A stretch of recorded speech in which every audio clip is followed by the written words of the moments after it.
Assalamualaikum warahmatullahi wabarakatuh.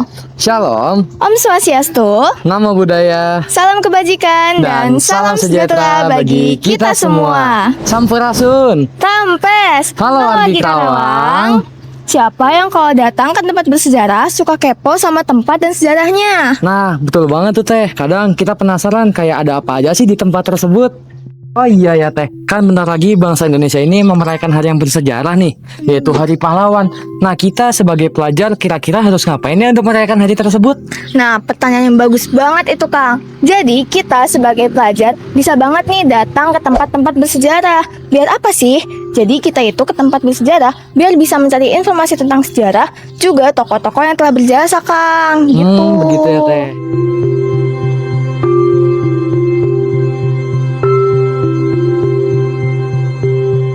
Halo wargi Karawang. Di sini kami berdua, saya Faras Aulia Jara dan rekan Saya Ana Rizal Fajari. Jadi di sini kita berkesempatan untuk dapat hadir di salah satu monumen bersejarah di Kabupaten Karawang. Monumen yang dulunya menjadi saksi bisu betapa kejamnya bangsa Belanda kepada bangsa Karawang. Kang, kita itu lagi di mana sih? Nah, saat ini kita berada di Monumen Rawagede. Monumen yang letaknya ada di Jalan Monumen Rawagede nomor 2, Kecamatan Rawamerta, Desa Balongsari, Kabupaten Karawang. Di Monumen Rawagede ini ada apa aja, Kang? Terus tujuannya ada monumen ini untuk apa, Kang? Nah, jadi di Monumen Rawagede ini adalah sebagai tempat saksi bisu yang dimana dulu masyarakat daerah Karawang, khususnya Rawagede, dibantai oleh Belanda. Di tempat ini juga sebagai tempat kenang-kenangan yang harus kita lestarikan untuk cucu kita ke depannya. Di tempat ini tidak hanya sebagai monumen ataupun sebagai taman makam pahlawan, tetapi di tempat ini juga adalah sebagai saksi bisu agar semua kejadian di tempat ini tidak akan terulang lagi. Di tempat ini juga tidak hanya tempat makam pahlawan, tetapi juga ada relief, patung, serta beberapa macam patung yang didirikan di sini untuk mengenang para jasa para pahlawan. Wah, menarik banget ya, Kang. Yaudah deh, langsung aja yuk kita cari informasi mengenai Monumen Rawagede ini, biar kita bisa belajar sejarah, juga mengenang jasa para pahlawan yang ada. Yuk, boleh kita langsung aja cari sejarah yang ada di Monumen Rawagede.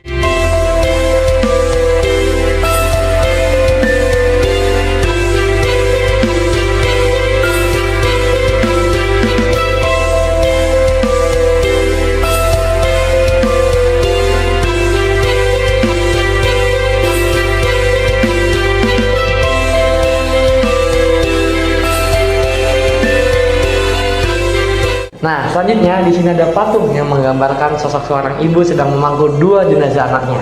Di sini patung ini diberi nama Patung Ibu Martim dengan anaknya Adul dan Atung. Sejarahnya, pada 9 Desember 1947 ketika tentara Belanda menggeruduk desa Rawagede untuk mencari pejuang kemerdekaan atas nama Bapak Lukas Kusaryo, sama semua penduduk dikumpulkan menjadi satu, kemudian diinterogasi oleh para pihak Belanda. Karena tahu nasib yang akan diterima oleh kedua anak tersebut, maka kedua anak tersebut lari luntang-lantung keluar dari desa Rawagede. Sialnya, mereka ketemu oleh pihak Belanda ketika mereka ingin melarikan diri. Karena mereka ketahuan oleh pihak Belanda, maka mereka diinterogasi. Kemudian saat mereka menjawab, mereka mengatakan, saya tidak tahu keberadaan Kapten Lukas Kusaryo. Hingga akhirnya mereka ditembak mati oleh para pihak Belanda dan jenazahnya dibuang ke sisir sungai. Dan ternyata, Kang, pada patung tersebut juga terdapat puisi karya Said Anwar yang berjudul Karawang Bekasi loh. Nah, di sini aku akan membacakan puisinya ya. Kami cuma tulang-tulang berserakan, tapi adalah kepunyaanmu. Kaulah lagi yang tentukan nilai tulang-tulang berserakan. Ataukah jiwa kami melayang untuk kemerdekaan, kemenangan, dan harapan, atau tidak untuk apa-apa? Kami tidak tahu. Kami tidak lagi bisa berkata. Kaulah sekarang yang berkata. Khairil Anwar, Karawang, Bekasi. Wah, makna dari patung tadi indah dan menarik banget ya Teh. Betul banget tuh, Kang. Nah, selain itu, kita jadi bisa menarik pelajaran bahwa kasih sayang ibu itu tiada masanya. Boleh.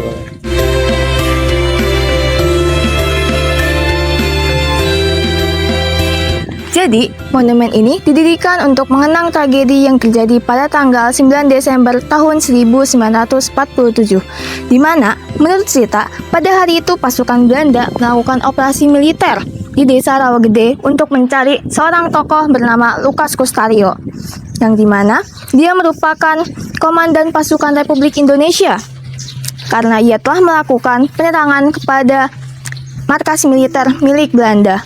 Namun, para warga di desa Rawagede ini menolak untuk memberitahu keberadaan Lukas Kustario tersebut. Nah, menurut warga desa juga, sebagai balasannya, pasukan Belanda menangkapi dan mengeksekusi seluruh laki-laki di warga desa tersebut. Mereka dijejerkan satu persatu di pinggiran sawah, lalu ditembak secara massal tanpa perlawanan. Kira-kira ada 431 orang warga sipil tewas dalam pembantaian tersebut.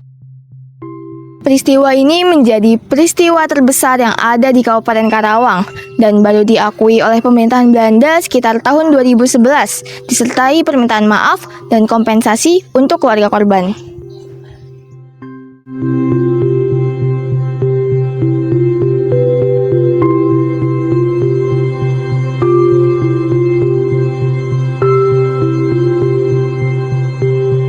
Oke, jadi ini itu menceritakan ketika peristiwa dulu. Karena ketika waktu itu sebelum dibuatnya ruangan diorama ini, mungkin ini kisah nyata. Menanyakan kepada para saksi hidup pada waktu itu, ibu dulu ketika mencari suami ibu bagaimana?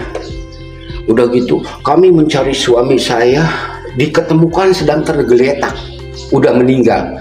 Makanya kami rangkullah suami saya ketika waktu itu. Ruangan diorama ini yang menggambarkan peristiwa ketika kejadian dulu, ibu-ibunya mencari suaminya. Saat kejadian, kira-kira apakah dari Belanda itu menembak mati semua warga yang di sini, Bapak?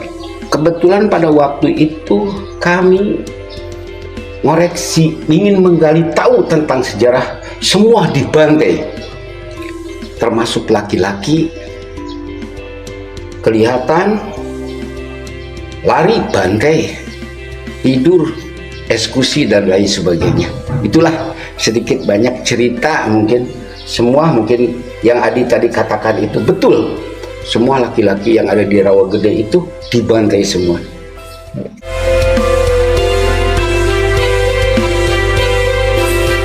Nah, Pak, kita ini mau tahu, Pak Lukas Kustario ini pernah datang dan mampir ke Rawagede enggak ya?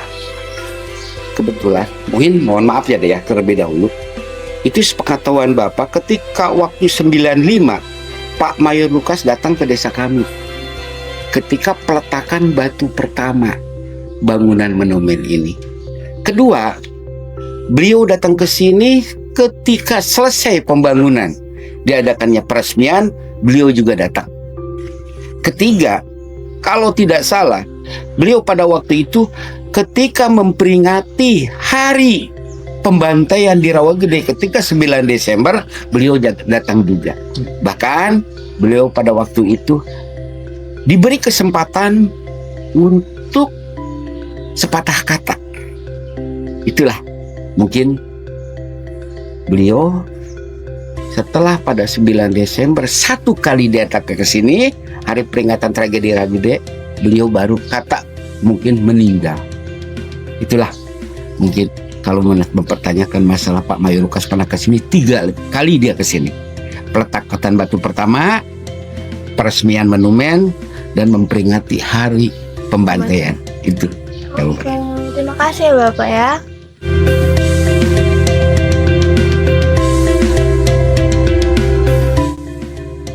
Silakan. Kita sekarang masuk ke lokasi korban yang ada di makam pahlawan Sampurnaraga. Jadi di sini adalah makam-makam yang dulu tuh menjadi korban pembantaian ya Bapak? Betul sekali. Untuk cerita singkatnya itu bagaimana Bapak? Kalau untuk cerita singkatnya, padahal pada waktu dulu ketika pembantaian di Rawagede ini tuh tidak disatukan di sini dari rumah ke rumah, tetapi pada tahun 50-an Setadinya mungkin para pejuang yang ada di desa kami itu tadinya mau dibawa ke Pancawati, tetapi warga kami pada waktu itu bertahan. Kami tidak mau bahwa para pejuang yang ada di desa kami dibawa ke sana. Kami minta di sini aja. Tetap pada tahun 51 pemerintahan yang ada di kabupaten menyetujui warga kami kalau memang tidak boleh dibawa ke sana, oke, satukanlah di satu tempat. Carikan lokasi di tempat, disatukan satu tempat agar para pejuang yang ada di desa kami itu bersatu. Nominalnya yang jumlah 181 orang. Tadinya dari rumah ke rumah, dipindahkan pada tahun 51, ditempatkan di tempat syuhada ini di makam pahlawan Sampurna Raja. Apakah ketika pembantaian itu hanya berjumlah 181 orang saja, Bapak? Kalau pembantaian ketika pada waktu itu jumlah total 431 yang meninggal. Kok kenapa? Karena banyak mayatnya di Rawagede pada waktu itu, karena di Rawagede itu markas pejuang, banyak yang tidak dikenali oleh warga. Yang ada di makam pahlawan Sampurna Raga ini termasuk orang yang dikenali warga Rawagede pada waktu itu, karena yang melaksanakan penguburan pada waktu itu hanya seorang ibu-ibu. Itu aja cerita sedikit banyaknya.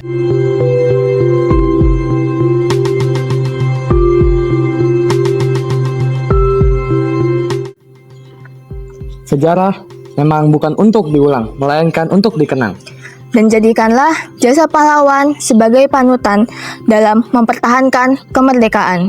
Saya, Ana Rizal Fajari, dan rekan saya. Saya, Faras Aulia Zahra, pamit undur diri. Terima kasih.